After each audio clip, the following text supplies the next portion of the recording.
Thanks for your deep insight into the ACCC and how it operates. I think it's been quite illuminating for everyone to sort of understand it a little more than we actually do. So my question is with the one of those unintended consequences, I guess, is the flexibility. It removes some, perceived flexibility. With codes, obviously, as time goes on in business and the industry and stuff like that evolves, there has to be upgrades. There has to be, so what is there simplicity in place, where it depends how the code's designed, how you can actually upgrade codes if we find these unintended consequences come along to actually modernise it? Yeah, and that's quite an important point. Both prescribed voluntary codes and mandatory codes are written, if you like, by the government. The industry obviously gets consulted, but ultimately it's the government that decides the final form of them.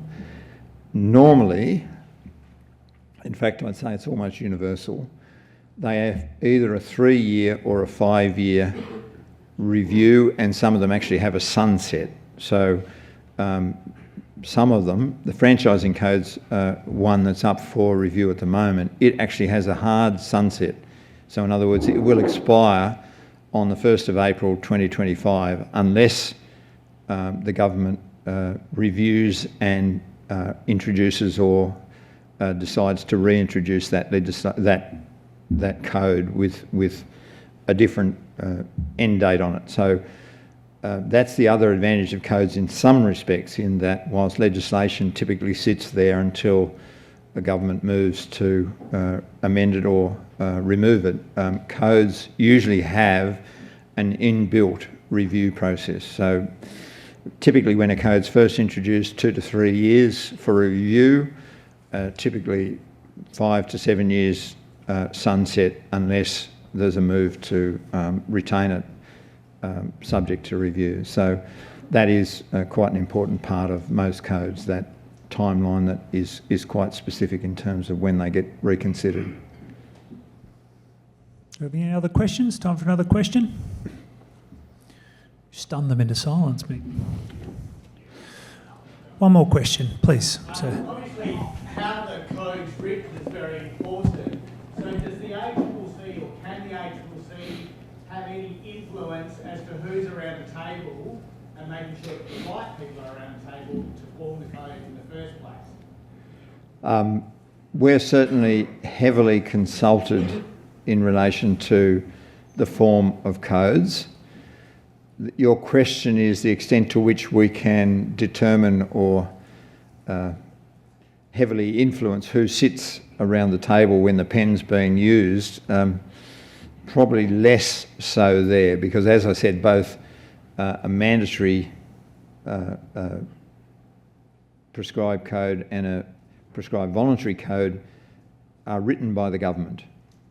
And yes, the government talks to us in enormous detail about the provisions, but it also consults heavily with stakeholders. For example, the franchising code was up for review. There was a whole process set up over 12 months where Michael Schaefer went around and conducted an enormous number of meetings of franchisees. He made his recommendations. That's now back with government, and government is getting the drafting done in terms of the amendments. They certainly talk to us and take our view of those amendments. I'd be dramatically overclaiming it if I said our view is always enacted in terms of the outcome, because obviously they consult with all the affected stakeholders in relation to a code. So we certainly get involved, but whether we could determine who's at the table, that's probably not what we can do.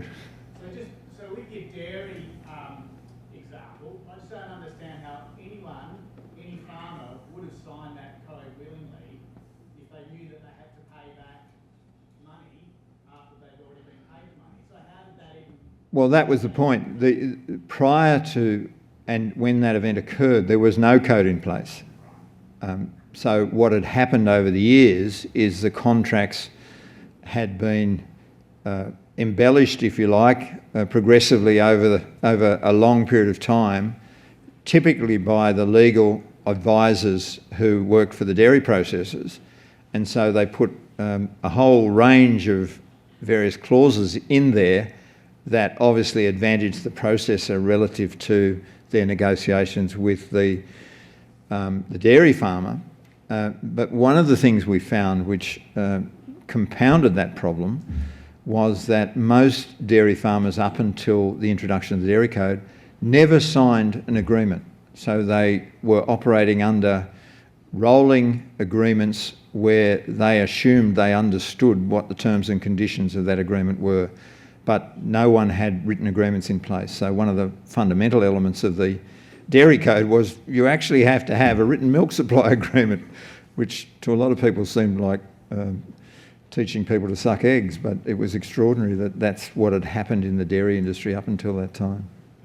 Mick, I want to thank you on behalf of Wine Grape Council of South Australia. The insights that you've provided are terrific. There's some resources up on the board there. If you haven't taken a screenshot of that, we are recording today's proceedings so that you can have some access to that later. But would you once again please join me in thanking Dr. Mick Keough, OAM. Thanks, Joe.